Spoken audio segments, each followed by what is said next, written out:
cross-selling strategies deployed are done so, and most fail. Turns out when you actually have to sell something that not everybody wants to buy, it's a little more difficult. Oftentimes, a company wants to deploy a cross-sale go-to-market strategy, but they don't understand sellers. They're coin-operated. It's the first thing we did every year when we got our comp plan is to go figure out where's the hole? Where do I make the most money with the least amount of effort? Which would you point to say is the bigger issue? I think that's a whole nother podcast topic for you, Mark, which is getting sales compensation plans right and getting them right on time. Welcome to Building Your Sales Engine. I'm your host, Mark McGraw. Everybody, welcome back to Building Your Sales Engine. I'm your host, Mark McGraw, and today I'm going to do an interview with a wonderful guy by the name of Matt Martella. Tons of experience in cross-selling, cross-promoting different products. And we just unpack, just get your notes together in terms of looking for the types of challenges that people run into when they do cross-sell and how to overcome those. If you need the show notes, jump over to buildingyoursalesengine.com/giveaway and you can go grab the show notes as well. You're going to want to go get those. Okay, let's dive in. So I'm sitting here with my good friend, Matt Martella. Welcome to Building Your Sales Engine. I am delighted to have you here, Matt. Mark, it's exciting to be here with you. We have been kicking around sales topics for, I was thinking, over 11 years. Is that right? Now, I think we met in 2014 when we were building out the sales team and capability at Conversant in Chicago. And you quickly became a huge asset to the team. Well, thank you. And have been for all the years that followed across a couple of companies now. And I will say we were even friends at this point, probably far more on the friends category than the business, because you're doing some other things these days. And it's just been a wonderful relationship and friendship and all of the above. Yeah, and it's mutual. Well, thank you. Yeah. Well, hey, Matt, tell us a little bit about your background. We're going to spend time today talking about in the lane of how do we cross-sell. Mm-hmm. I had a client say the other day, we're changing the word to co-sell, which I thought was interesting. But how do we cross-sell? How do we work with other teams? How do you cross-promote products? And so we're going to dive into that. But let's start with who you are, how you got here, and you've got a fantastic background and credentials.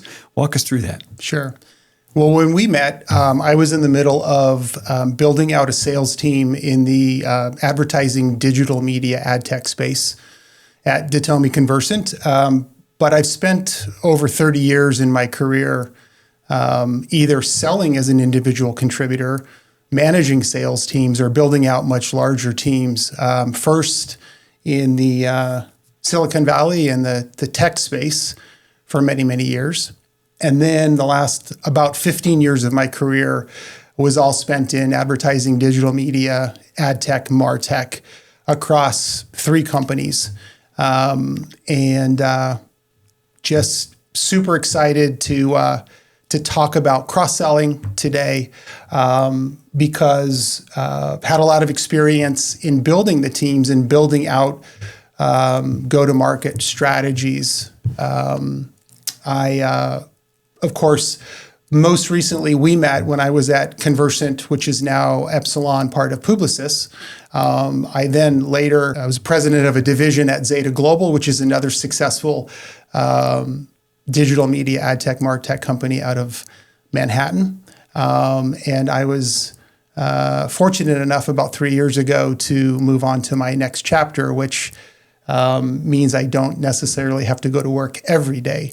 I'm currently teaching as an adjunct professor at App State University in the mountains of North Carolina. And I'm excited to teach a class called Advanced Selling Techniques to mostly seniors. It's a smaller class. It's exciting to see students get excited about selling at that stage of their learning journey, and for most of them before they enter a career in sales. And I'm glad you're being able to do that because it is, in my opinion, a noble profession to be in if you're good at it. If you're not good at it, it's a miserable place to live. Absolutely. But if you're great at it, and you've trained and worked with so many people, that those seniors are going to be in a great spot. And, Let's hope so. I know so. I know so. So let's talk and dive into cross-selling. And let's think about this. So I think we ought to start with, why is it an important thing to do? I mean, it might seem obvious, but we should unpack like the importance of cross-selling and selling additional products from a portfolio with a company. So start there, Matt. Why is it so important for people to be thinking about this? So when you think about, why do corporations exist? They exist ultimately to grow shareholder value. And so they're always looking for ways, whether it is organically by developing products and services and developing portfolios, or through acquisition and acquiring either some form of technology solution and hopefully some level of client base. You want to bring not just a solution to market, but a portfolio of solutions to market. It drives shareholder value, number one. And it also it creates a stickiness with a customer base. It gives you the ability to enter a relationship with a client in a number of different ways. If you're a single point solution, you're pretty limited. If you've got a portfolio, you can offer up a number of different options or ways to get involved with a customer initially. And then, when you become larger and you have a mature client base, and you're trying to drive shareholder value, you have to have more and more reasons to go back to them and to hopefully grow revenue. Yeah, and that seems to be one of the, it's probably the top reason why I see people doing it, is that you've got multiple products. You can get those products in the door and sell more to an existing account. So much easier to do that by and large. There's challenges, which we're going to talk through, but it's so much easier to do that than it is to go get a new customer. One other I see as well, and that is, there are a lot of businesses out there, especially in the world of mergers and acquisitions and bringing businesses together. One of the things that people think that they can do very easily is, let's say you have two different separate businesses, they're calling on the same customer. If they can bring the companies together, they got one sales force calling on that customer. That's going to be an expense reduction, they think, sometimes.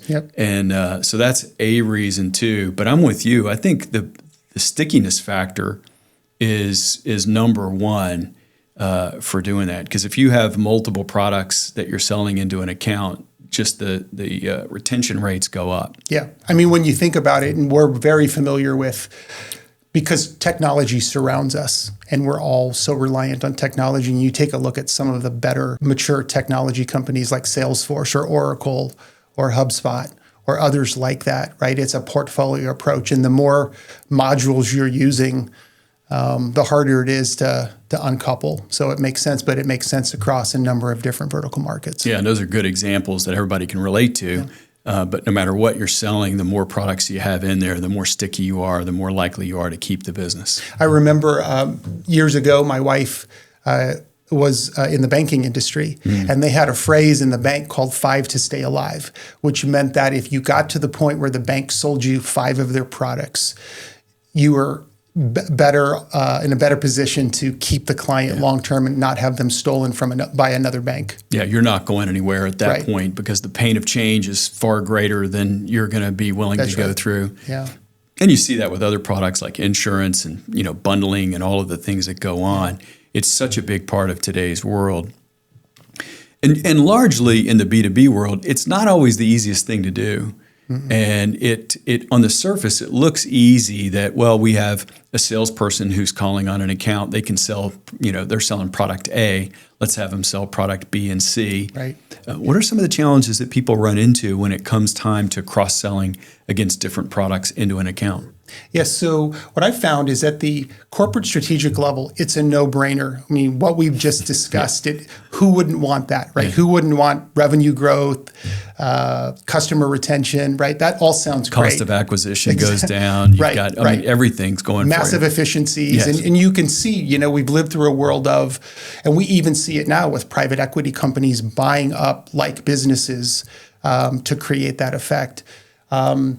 But creating go-to-market sales motions to do that, you run into a number of challenges. I start with the top of the company. When you build a corporate strategy like that, it makes sense from a senior leadership level, but do senior leaders understand what it takes to actually execute on that? Do they have the stomach for the investment required? Do they understand how much training might be involved? Oftentimes at a high level, I think about, are they being objective about the sales skill sets of each sales force? Because as we know, not every seller is created equal. They all may be effective, but effective at what they have been historically selling and not sort of come with the same skill set. It looks good on paper that 20 sellers can be whittled down to 12 and the 12 can cover what 20 did, but sometimes the skill sets aren't there. Yeah, it requires solution. I mean, we've heard the expression solution selling, but it requires a different type of sale to go into an account and to identify other opportunities and other channels by which you can sell. Yeah. And so one of which is product knowledge, of course, is one of them, but there's a whole bunch of things that jump into that. What are some that you see as the biggest challenges as far as the mindset or whatever it would be for a seller to get their head around when they go sell other products? Yeah, I mean, so a couple of examples I would call to mind. Let's talk about Oracle as an example, because most people are aware of how fast they grew. And Oracle really started out selling to the CTOs, right? They were a database company. And so they hired a sales team that really understood database technology. And then they blossomed from there, but it was all within the CTO suite, if you will. Yeah.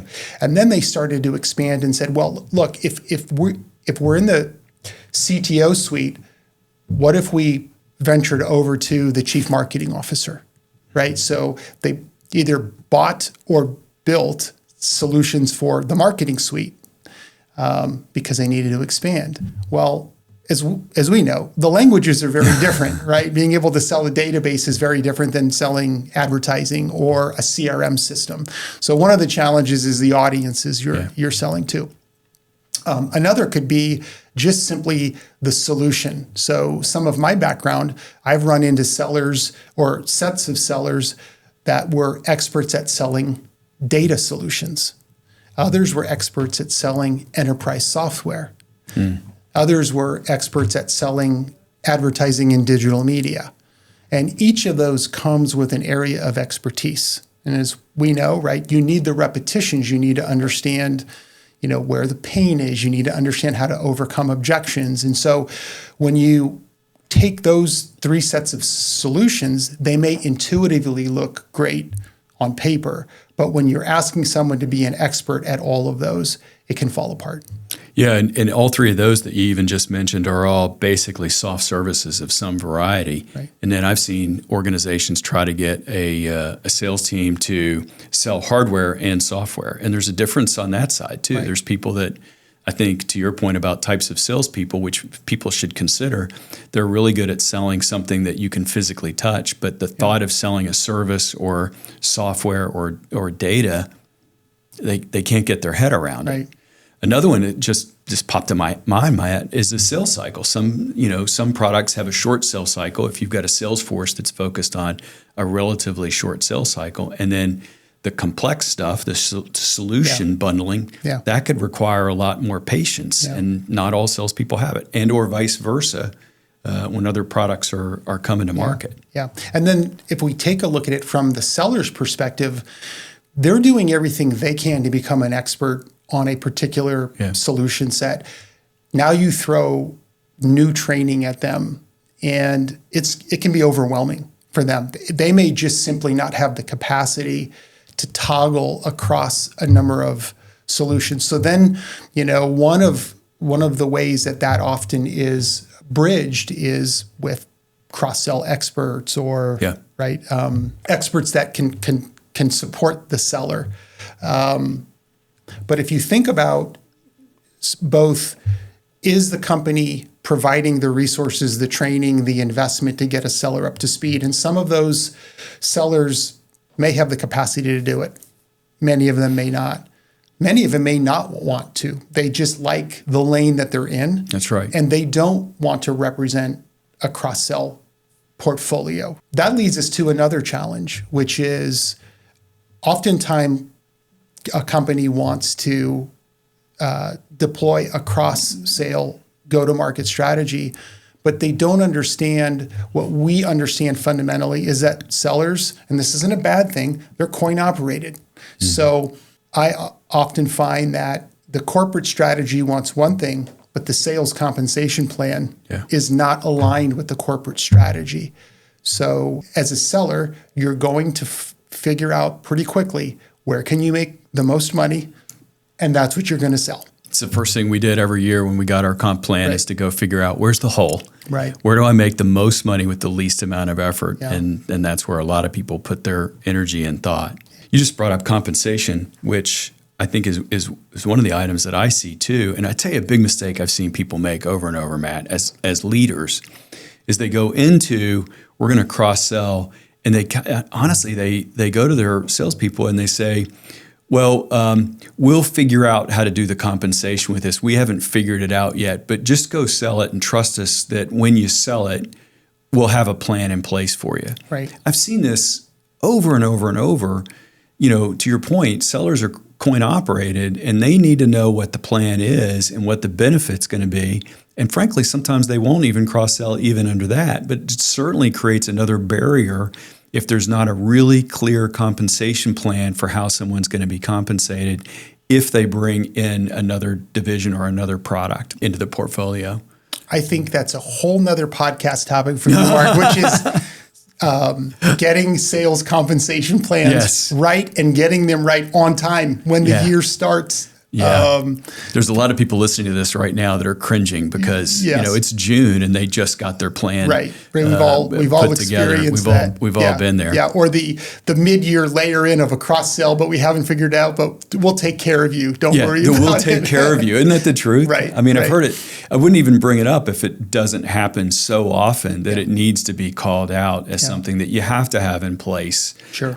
Because there's enough barriers to keep people from cross-selling that compensation shouldn't be one of them where they're having to trust that they're going to be compensated. Yeah.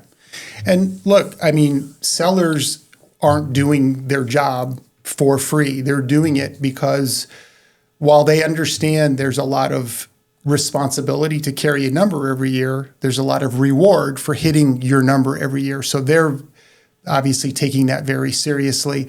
The other thing they take seriously is the relationship building in a particular client base.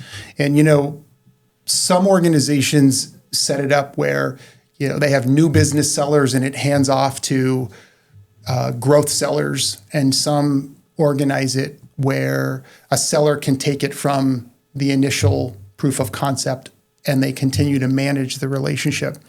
But as you build that relationship, and as we know, people buy from who they like and who they trust, and you have this trust level, now all of a sudden an acquisition happens or a new portfolio adds and you have a subject matter expert and, now you want me to introduce a subject matter expert on another solution to a client that I've spent years building, and I'm thinking way more risk than reward here. Yeah. So you'll get a lot of quiet delaying on the sales side. Yeah, it's one of the things that I've seen a ton of too, and that is that the fear of loss as a rep, you're afraid that I have this revenue coming in over here, and if I introduce this other product, I'm gonna potentially squander the relationship. I'm gonna have to give up some control to somebody else who's gonna come in. I don't know them. Usually it's from another division or another department, and it's, maybe another company that's been acquired, and they're strangers in many respects. And so I see the same thing from a relationship point of view. They're afraid that they're going to give up that control of the relationship. And then there's the compensation side of things, in the sense that if they bring another product in, is that going to take away from some of the spend of my current product? Right. And or other pieces. Anything you'd layer in on that? Yeah, no, I mean, I think that's right. What I've found in helping sellers develop and training them is very few refuse training. They don't want to look stupid in front of their client. That's right. And so there's a little bit of, that all carries into the how much risk am I willing to take. When you have clients that you're really close to, those may become a couple of test beds where they're willing to, because if something screws up, I have such a strong relationship, but I don't want to look like a fool. Yeah. And so, how much resource support do I really have? Do I trust them? Do I trust them? To your point, I just met them 2 weeks ago after the acquisition was complete. They're a little nervous. They don't know their role in the organization. I'm not quite sure. Are they going to be moving into my relationships, or are they not? And it's just tentative all the way around. Yeah, and I think I think that's really the product knowledge piece, right? Yeah. And so a lot of times I think sellers run into this situation where they feel like they have to have level 10 product knowledge, and there's another product that they don't know as much about. And so as a result, to your point, I think they get uncomfortable in a sales call, and they're not, because they're afraid they're going to get asked a question they don't have the answer to, and they're going to lose credibility. Yeah. So it's really, a lot of this stuff really comes down to a fear of loss. Yeah. It's a fear of loss around relationship, a fear of loss around control, potentially around compensation, confidence from a product knowledge point of view. Yeah. It's very scarcity based, isn't it? It is, and we'll have sellers or sales professionals and some sales leaders listening to this podcast, and it's a different level of fear and understanding at each level. Yeah. And one of the things that I always like to do is work in reverse. If you want to deploy a corporate strategy successfully, who is closest to the client, or what is ground level? What do they need to be successful, and what are their biggest concerns? And then you move up to, say, a sales manager level, and then you move up to a sales VP level, or a head of revenue or head of commercials level, and sort of work it backwards. Because it's really easy to say, sure, it's intuitive to roll out this new offering, or we just bought this company and it's a complementary and it should just be walked in. Yeah, I've heard this before. We're walking this into every client we have. Yeah. And it's just a blanket statement. And, you get down to the seller level, and then it's personality-driven, trust-driven, risk-driven, fear-driven. It's all emotions, isn't it? It's all emotions. We got to come back to that. We got to come back to that emotions versus the technical side of things. But you're making me think about a situation that I've seen. And what recently happened, Matt, was a large company merged two different groups together because both groups are calling on the same customer, the same company. Matt, the companies that they're calling on are massive companies. And when the rubber meets the road and now a salesperson is supposed to go in and sell something, there's different buyers. Same company, same logo, but the buyers are so different and the company is so different, Matt, that the buyer that they have a relationship with doesn't have a clue as to who the buyer would be in their own company that would handle this other product. Right. And so in theory, and I love the idea of starting at the ground up, because if you look down on it from the top down, it's easy to say, well, they're calling on the same company, but they're not calling on anywhere near the same customer. Right. And the customer can't even help them cross-sell because the customer doesn't even know who to be talking to. Right. Different buyer, different pain, different budgets. And then within those large organizations, There's all kinds of politics going on. Yeah. I don't even know the person. I'm not sure I want to even introduce you to that person, right? Because I've got my own little, kingdom here that I'm protecting. And it turns into a cold call. It does. For the sales rep. Right. The only thing that they can do is say, well, we're selling to your other division over here, and the new buyer may or may not even care. Right. So there's all of these things that just get wrapped in. You mentioned a minute ago, we were talking about emotions and loss. And let's talk about, there's a lot of things on the emotion side that somebody has to get their head wrapped around in order to cross-sell. And then there's the technical side. They've got to learn the product. Which would you point to say is the bigger issue? Is it the technical side, or is it the emotions and the fear side? Wondering your thoughts. Yeah, I think the emotions, the fear, the relationship, the human side of it. Yeah. The technical side of it can be solved with subject matter experts if needed.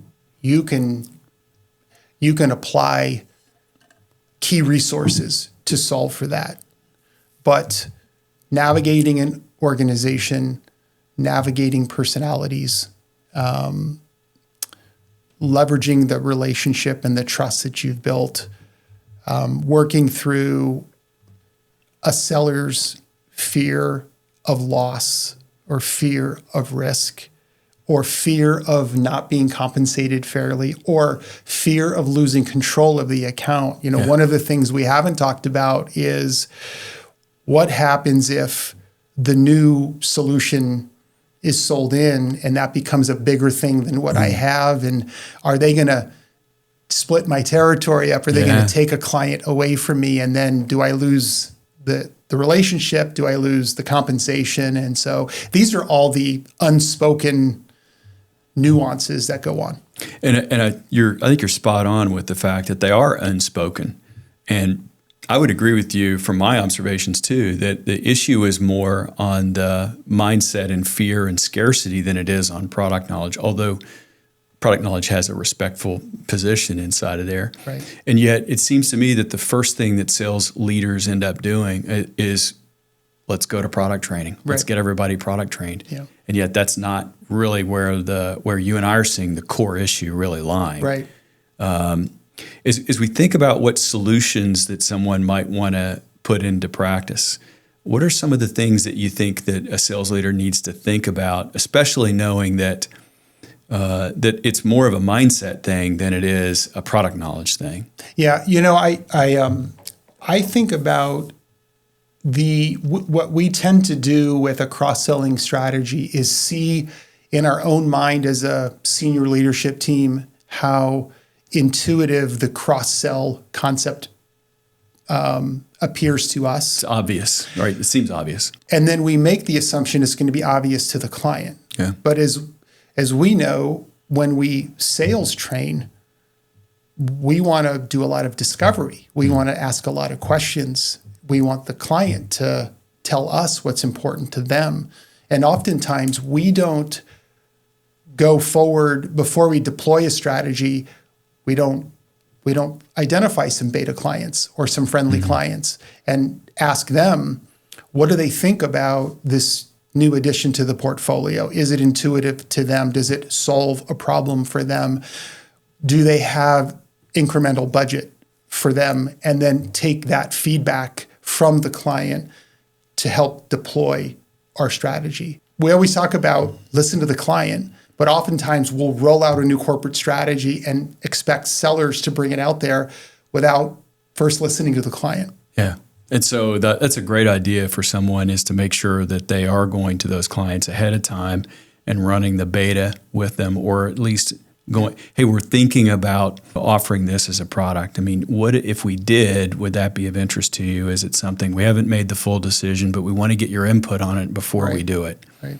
And I've seen that to be a really effective strategy across the board. Mind if I share a quick story? Sure. I got my first sales job using that by accident. I just popped into my head. So Matt, I went to go interview for a company selling computer parts, and the biggest potential customer was going to be the bookstore in my college. I'm a college student, and So I interviewed for the job, and it looked like I was going to get it. But before I got the job, I went to the bookstore manager and said, "Hey, do you know anything about this company? I'm interviewing with them. I don't know if I'm going to get the job or not." But and the guy coached me on like what was good and bad, no thing. So it was the easiest sales call ever when I got the job. You had the answers to the test. And the answer. So I just baited it with him and went in. I totally fell into that by accident. But it's the same principle, I think, that you're bringing up is to go to people ahead of time, ask them what their thoughts are, get their fingerprints on it and their thoughts. Yeah. And that's one of a number of really good solutions to help. Others that come to your mind? Well, I can tell you, I can share a real life example. So when I was working for Conversant Epsilon, Conversant was acquired by Alliance Data Systems Epsilon, and they wanted to deploy a cross-sell strategy. And I'll leave specific names out, but I'll just give you a sense of roles in the company. The CEO pulled together a group of people to talk about a cross-sell strategy. And it was effectively the divisional presidents of a variety of different groups. And it was a chief revenue officer, and it was me. And I led the new business sales team on the digital media side. And the idea was that the larger company had a lot of technology clients and data clients that we thought we could sell digital media solutions to. And the first thing that the CEO did was he got effectively the heads of the 5 families together, right? He got the leaders from all of the different groups. We talked about and agreed upon the strategy. We had a couple of examples of clients we talked to and the interest level. We knew what level of revenue and margin it meant to the business. So everybody knew strategically that it was important to execute on. We put together a compensation plan that kept every seller whole from a compensation, effectively double paid people for a period of time. Yeah. And then the last thing the CEO did is he said, and I was the lowest ranking of all of the people on the committee, if you will. We had weekly calls. We had a cross-sell pipeline. And then he said, Matt, you're running the pipeline call, and you're going to tell everyone else who was much higher ranked in the organization than me what resources you need, what things are stopping you from closing these, and these people effectively work for you and your sellers to clear obstacles to make sure that you have whatever it takes to be successful. So effectively, this wasn't a top-down approach. It was sort of a mid-level, up approach. We locked arms. We compensated the sellers. We brought subject matter experts in where we needed to. And that effort resulted in tens of millions of dollars of revenue cross-sold into a base of clients. Incredibly successful run. So when we talk about what are best practices, what can sales management or senior leaders think about, working from the client backwards, working from the seller backwards, right? Getting into the emotional and the head of the seller, not just are they technically trained or product trained enough, making sure they feel confident enough and not going to be made a fool of. Do they have subject matter expert resources available for them? Is everyone being made whole from a compensation perspective? At least for a period of time. We know from a financial perspective, that's sometimes hard to do over the long haul. Yeah. But you can figure that out and create equity over the long haul. But in the short haul, are we covering everybody, or people feeling like they're going to get, their pocketbooks are going to get touched? Yeah. One of the other things that I think about is does senior leadership have the patience and the stomach for the time it's going to take to train, to resource, to get comfortable, to show a couple of successes, to take those case studies of success back to the larger selling force and explain to them how success happened? Yeah. That takes time. It takes quarters. It takes years. Yeah. And oftentimes, when innovation budgets have been spent to roll out a new product or solution, or hard dollars have been spent to acquire a company, the promise to investors has been a shorter timeline than what a reasonable sales team can deliver. So all of that is kind of components of what I think are best practices. So what I hear in there is you're working from the client backwards. You're thinking about the seller, and we should go back to some of the items there. And then what's the support structure? I always hear the term subject matter experts. So these are SMEs within the organization that are supporting the organization, which, by the way, costs money to have them. Then the compensation piece, that has to be right. Mm-hmm. And then we have to have enough patience to go through the process because it's going to take time. Right. I think one thing I've seen people do successfully there too is that sales leaders will go to a few of usually a sales organization has a few rock stars that everybody's going to look at. And they're going to lead and follow those salespeople. They're individual contributors, but they are the rock stars in the organization. And if you win the hearts and minds of those people and start to get them working their way into cross-selling and cross-promoting other people's other divisions and other products, that helps tremendously because now there's social proof inside of there. That's right. Which lowers the fear that other salespeople have with it. Yeah. Another best practice I heard you mention in there, and I think this one's critical, and that is the accountability. Mm-hmm. And so on that side of things, you held weekly calls. Yeah. Okay. And there was also a clear vision for what was laid out for what we're doing and why we're doing it and why this is important. And this is how we're going to track and measure towards that. And they got you involved, which you said you were least ranking in the room. Yeah.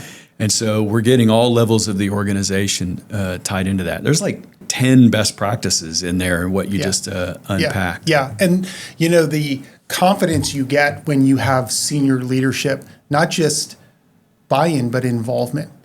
Everyone made themselves available to go on sales calls if that resource was required. This wasn't, sometimes you set up these weekly calls and after week 3, executives get busy. Yeah. And those calls fall off the calendar. This is like the most important weekly call. Everyone was there all the time.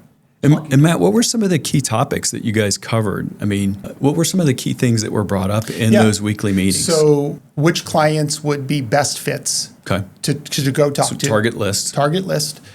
Why we felt those would be great targets.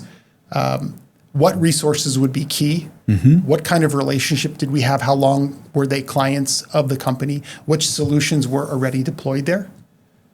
And did it make sense to leverage off of one solution or another solution? What challenges were we hearing that the client was having? In our case, it was, we were selling digital media solutions in, so who were their current incumbents? Was it a large agency? Was it another independent company selling it in? How did we stack up? What were our strengths? What were our weaknesses versus incumbents? And then the other thing we haven't talked about, but in many cases, you can start to put together a packaging and pricing strategy. It not only can be a solution advantage for the client, but it can be a overall pricing package advantage where your company wins, but the client wins on the pricing side as well. So they're bundling services to use something that everybody has heard, but it's effective. Yeah. And then the last thing I would say is, how do you make it easy for the client and risk-free for the client to start? So we were thinking about what is the right proof of concept? Can we de-risk the proof of concept? Can we let them keep doing what they're doing, but try us, test us, do that to where we can prove the value and earn the right to win more business. In Sandler, we often call that the monkey's paw. That's the and I won't bother with the explanation here, but it's the try this little piece of something that's on your way to the bigger something right there. And so that's an effective strategy. So you're doing that, you're de-risking it, you're bundling things together. You've got accountability to it. I mean, there's a ton of great ideas inside of there to execute on it. And I love the outline of the meeting and what's going on, because that's what tactical really looks like.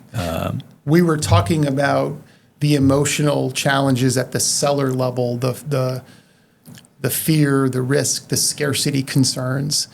And if you can work on de-risking it for the client, you often can work on de-risking the emotional side for the seller as well. Yeah. And I'm curious, are there things that you found that help a seller start to get comfortable cross-selling? Because we just talked about all of the scarcity mindset that can exist inside of there. And I think if at some level that we have to address that, we have to deal with that. In Sandler, we talk about the behavior, attitude, technique triangle. And so the technique of cross-selling would be teach product knowledge. The behavior corner is tracking and measuring and accountability, and you've talked about that. The biggest thing is over on the attitude side. What are some things that you found that help a seller start to overcome some of the mindset, head trash issues around cross-selling? Yeah, I mean, assuming you have strategic alignment and you have compensation alignment and you have some level of technical support, whether it's they're trained up and they're confident enough to talk about the solution, or you have a subject matter expert. So now you're getting to the emotional side of it. Yeah. I think it's good old-fashioned transparency, conversation, role play. What could go wrong, right? You just put it on the table and you let them talk about it and tell you why it's not right to go into their client. And maybe it isn't right to go into their client. But most often when you hear the fear, you can address the fear. So just get it out in the open. Yeah, it's just deal with the elephant in the room. Right. Let's call it out. Let's talk about it. You know, sometimes when we're talking about cross-selling products, people are afraid that they're going to give up their relationship. Yeah. Do you feel that way, Mr. or Mrs. Salesperson? Right. Tell me about that. How do you feel about having another division or another group or another person come into your account? Yeah. And put it out on the table? Because I 100% agree with you. That's the thing that starts to clear the air and open people up. Because the fear that people have of these things is oftentimes much greater than the reality of what it really is. Yeah. I also think that the stronger the support from senior leadership and that transparency carried down to the sales level, the stronger the uptake you will get at the sales level. The sellers are massively intuitive.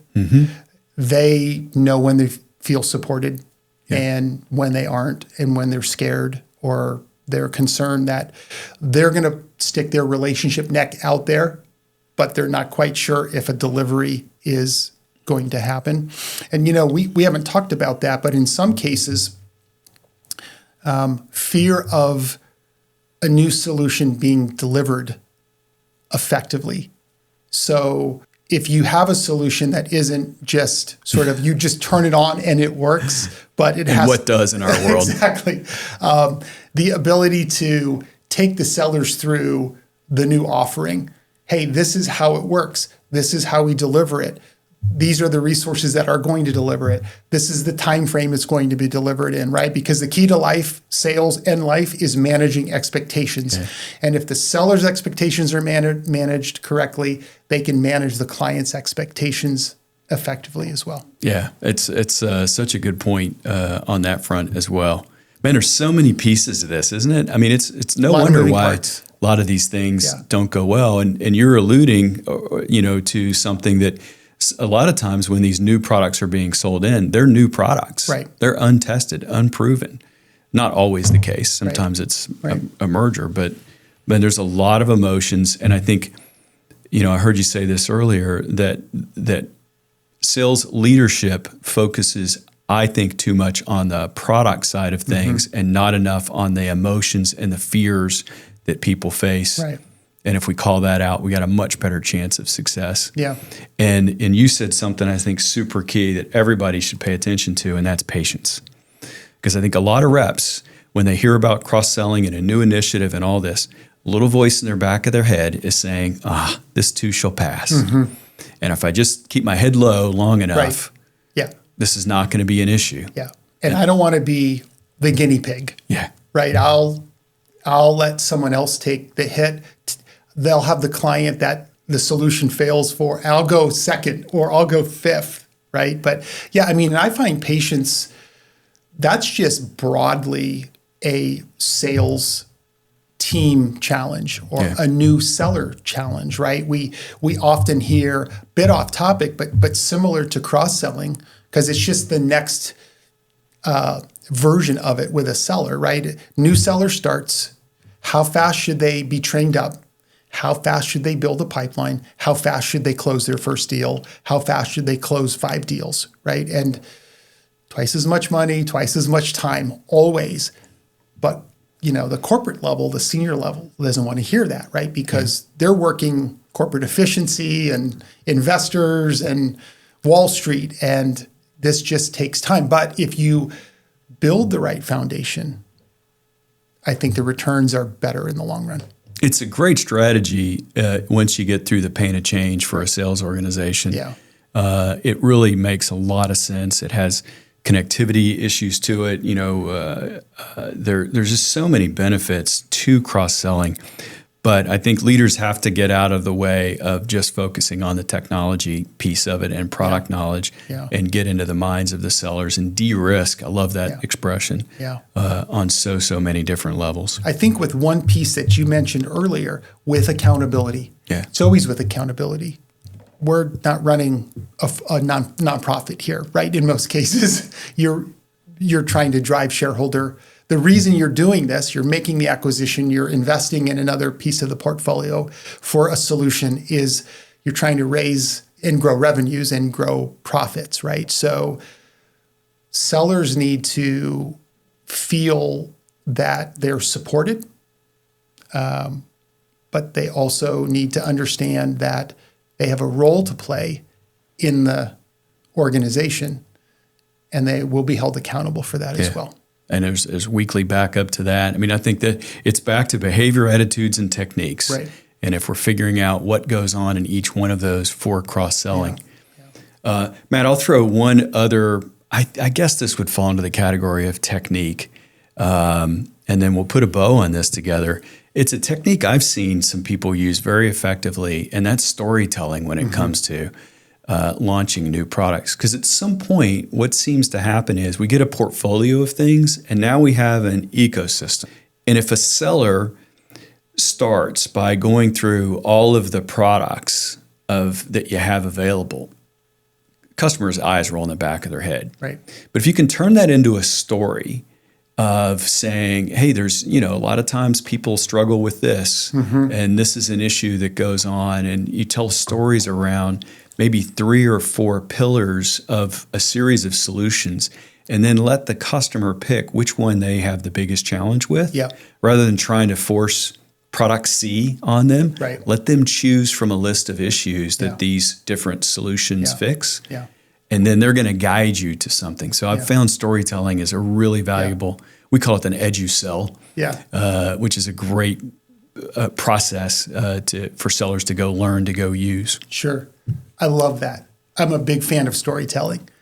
And the way that I think about professional selling, when you're doing it right, you're taking the complex and you're making it simple, not simple, but simple to understand. One of the things that I've seen that really helps people to articulate it is get it so simple that you can write it on the back of a napkin. Sure. I mean, literally just on the back of a bar napkin, on the back of an envelope. an image or a graphic. Yeah. Usually there are circles or bubbles that work together. And when you can get it down to something that's that simple, it's really powerful that you can spontaneously just write it on a whiteboard or draw it on a piece of paper. Yeah. So it's just one of the tools that I've found that just to get it simple enough in terms of a story that it can be a visual and easily told. Yeah, I think that's effective. I think that when you push yourself to get to something to the lowest common denominator of simplicity, and sometimes it is an image, or as we talk about, what are we trying to do when we ask questions? We're trying to uncover pain and figure out if the value we have to offer aligns with the pain they're trying to solve. So if you're thinking about where do I start my story? How do I start it? Maybe that's a good place to start. It's a great place to start. Just what is that image that comes to mind? Maybe it's a graphic, maybe it's a photograph, and then build the story from there. And I've found, and this is such a funny, weird thing, I've found most companies already have one PowerPoint slide that has the bubbles and the whole thing and of how everything fits together. They've already have it. What they train their people to do is to present the slide and not draw it on a whiteboard or a bar napkin and the like. Right. And I say bar napkin, envelope, whatever. Right. But to be able to tell the story without the PowerPoint slide, it really is the content on the slide. And almost everybody's got the slide. Yeah. It just needs to be delivered, at least initially, in a much simpler form that has a much bigger impact. I always find that when we go through anything in life, there's one mantra that cuts through everything. You're not alone. We're not alone, right? And so when you think about problems and that clients might have, it's helpful to both check in with them, but also validate with them that they're not alone. Yeah. And oftentimes we do that through story. I was with someone else that told me they were challenged with this. Are you? Right? Because oftentimes people don't want to feel like they're the only one going through it. So that concept of you're not alone, and also can we tie it to some visual or some image that is really simple for them to grab onto. It's a great way to go do it. It's a great way to go do it. And it's a lovely, it's in line with the Edusell idea is that you're telling a story, an evolution, there's steps to it. And these are learnable, teachable things that people can have in their toolbox to go implement. And I love the way that you laid that out. It was absolutely perfect. So wonderful. Matt, any final thoughts that you have for people? I mean, I'm looking over my notes. I have a page and a half over here of different things that we've talked about for, the challenges that we run into, what to do about it. Any final thoughts or words of wisdom from you on the topic? I would just say that both in companies that I've worked in and companies that I have spoken to through the years, cross-selling strategies deployed are done so, and most fail. Yeah, they do. Not to be negative or to end on a negative note, it's really hard. And it's really hard because of all of the moving parts, both tactically, strategically, and emotionally that we've talked about with a number of constituents, from the client to the seller to sales management to senior leadership. So be thoughtful, be holistic about it. And there's a path to success, but it takes time. And as we say in Sandler, always be working on the right end of the problem. Right. And what you've done here today with us is you've unpacked a lot of different places that a sales leader or someone that's even selling can start to identify, here's where the real problems are, not what we think they are, but here's where they really are. Yeah. And if we can go eliminate or minimize and de-risk these, we dramatically increase our chances of success because we're working on the right problems. That's right. Awesome. Matt, as always, hope you'll come back another day. This was fun. Good to be here. Fun. Yeah. I love your insight. Thank you so much, Matt. Thanks, Mark. Appreciate you making the trip down. You bet.